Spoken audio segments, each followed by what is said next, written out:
Salut mes petits martiens, aujourd'hui je suis super contente de vous retrouver pour vous parler d'un livre que j'ai adoré et que j'ai lu il y a pas très longtemps. Je pense que vous en avez déjà entendu parler, c'est Five Feet Apart de Rachel Lynn Picott avec Daughtry et Tobias Sakonis. Ça faisait très longtemps qu'il me donnait envie ce livre parce que c'est un peu du même genre que Nos étoiles contraires et comme j'ai adoré Nos étoiles contraires, que ce soit le film ou le livre d'ailleurs, et je savais que ça allait me plaire. Donc je vais vous lire le résumé. Depuis son plus jeune âge, Stella a l'habitude de tout contrôler. Surtout à l'hôpital où ses poumons défaillants l'envoient régulièrement. Traitement, régime, suivi médical, rien n'échappe à son organisation. Tout l'inverse de Will, qui n'attend qu'une chose, avoir 18 ans, sortir d'ici et vivre enfin. Ils n'ont rien en commun, en dehors de leur maladie. Celle-là même qui leur impose une distance de 3 pas à tout instant. Peut-on vraiment aimer quelqu'un sans jamais l'approcher ? Donc ce livre, il raconte l'histoire entre deux adolescents qui ont la mucoviscidose.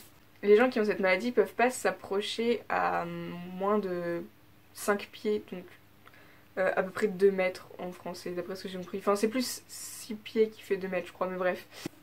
Et donc c'est pour ça que le livre s'appelle Five Feet Apart, parce que c'est l'histoire de deux adolescents qui vont tomber amoureux alors qu'ils ne peuvent pas se toucher et même pas s'approcher. Pour commencer, les personnages sont absolument géniaux, on s'attache à eux dès le début. Et en fait, ce qui est génial dans ce livre aussi, c'est qu'on alterne entre le point de vue de Stella et celui de Will, donc les deux personnages principaux. Et donc c'est génial parce qu'on voit à chaque fois, on les suit dans leur histoire et dans leurs sentiments qui évoluent au fil du temps. Et c'est génial parce qu'on sait à chaque fois qu'est-ce qu'ils pensent, qu'est-ce que pense Will de Stella et qu'est-ce que Stella pense de Will à un instant T. Et c'est super de voir leurs deux évolutions respectives de leur point de vue. Évidemment, c'est une histoire super belle et super émouvante. En fait, on pleure et en même temps, c'est juste magnifique comme histoire.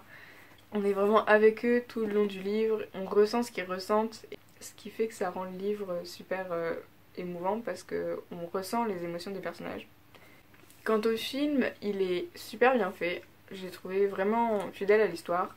Alors bien sûr j'ai préféré le livre parce que je préfère toujours les livres, mais vraiment le film est super, à part il manque une scène que j'ai trouvée géniale dans le livre en fait, que j'ai trouvée parfaite et qu'ils ont pas mis dans le film, mais en fait elle est dans les scènes coupées, mais même dans les scènes coupées elle est pas aussi bien que dans le livre.